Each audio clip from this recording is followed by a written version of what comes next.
One of the hottest WWE storylines of 1999-2000 was the mystery of who ran over Stone Cold Steve Austin at Survivor Series 1999. Sadly, it was underwhelming as we would find out it was Rikishi who did it for The Rock. Since the Austin-Rikishi feud was mediocre at best, the WWE decided to alter the story to say that Triple H was the one who hired Rikishi to do it. So who could have ran over Stone Cold instead? Triple H probably would have been a better choice at the start. Another option that made the most sense was Kurt Angle, as he quickly rose up the ranks by the time Austin returned. In our version, we begin in September of 2000 on an episode of SmackDown where Mick cuts a promo and says that Stone Cold has pressed him to find out who run him over. At Unforgiven, Stone Cold makes his return where Shane reveals it was Blackman, but it was proven it wasn't him, and Austin stuns Shane. The Raw after Unforgiven, Austin comes out and blames Vince McMahon for having all the time in the world and not finding out who did it. Mick Foley later that night brings out The Rock, Triple H, and Stephanie, who all claim they didn't do it. Austin, who is frustrated at Mick, stuns him anyway for his failure. Mick backstage says not even Austin will stop him from finding out the truth. On SmackDown, Mick cuts a promo about his legendary Hell in the Cell match, which occurred in that same arena. He says he is continuing the investigation till The Undertaker walks out. Taker says he doesn't care about the investigation because it's so obvious who it is. He says the championship is more important to him and he wants a match with The Rock tonight. Mick says he'll give it if he tells him who it is. Taker says it was The Rock and he walks out.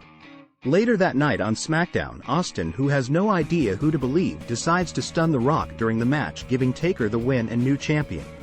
The next Raw, The Rock is out. He says for the last time he didn't do it, and he calls out Mick Foley, blaming him for losing the championship. Foley then says he actually has evidence now with documentation that they found that the car was a rental under The Rock's name. His sunglasses were found in the glove box, and DNA was found all over the car. The Rock had more reason to get rid of Austin since he became a bigger star, from selling more shirts, to media appearances, to a bestseller, to even getting movie roles. Austin rushes out and all hell breaks loose. At SmackDown, The Undertaker confronts The Rock backstage, threatening him for what he did to Austin, even though The Rock still says he didn't do it. Later, Taker confronts Austin, and Austin says he wants a piece of The Rock and thanks Taker for laying out the truth. Mick confronts Austin and says if he even touches The Rock, he'll suspend him. The Rock, however, starts a fight backstage against the Austin for losing the championship. At Raw, The Rock confronts Taker and demands a rematch tonight. Before the match, Austin is backstage and beats down security and runs to The Rock. They take it out to the ring. The Rock grabs a chair and smashes it over Austin constantly. The Rock takes the mic and says he's had enough and that since no one believes him, he wishes he ran Stone Cold over, and to end this, he's going to finish Austin once and for all. The Rock puts him in the sharpshooter till Taker runs in and saves Austin, beating down on The Rock.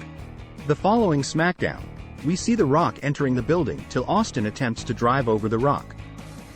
The Rock managed to get out of the way in time. Foley says he's so done with this and decides to suspend both Austin and The Rock till No Mercy. At Raw, Linda McMahon confronts Mick in the ring and says that she has new evidence that The Rock may not have been responsible.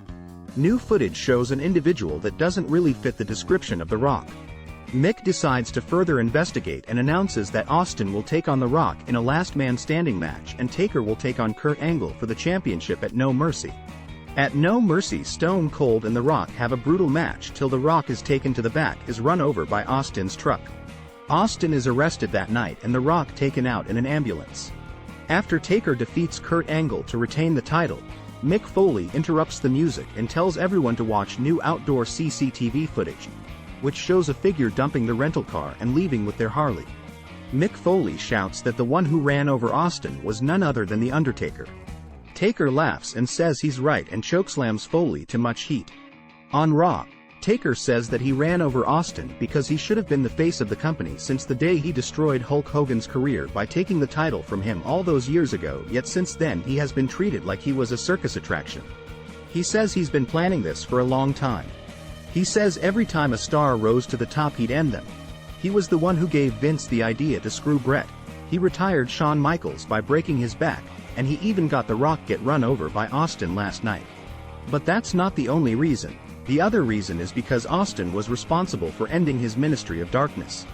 This begins a long feud between Austin and Taker. Austin helps The Rock regain the title from Taker, and eventually Austin gets his revenge by beating Taker. What did you think of this booking? Would it have worked? Comment, like, subscribe, and thank you for watching In the Plot.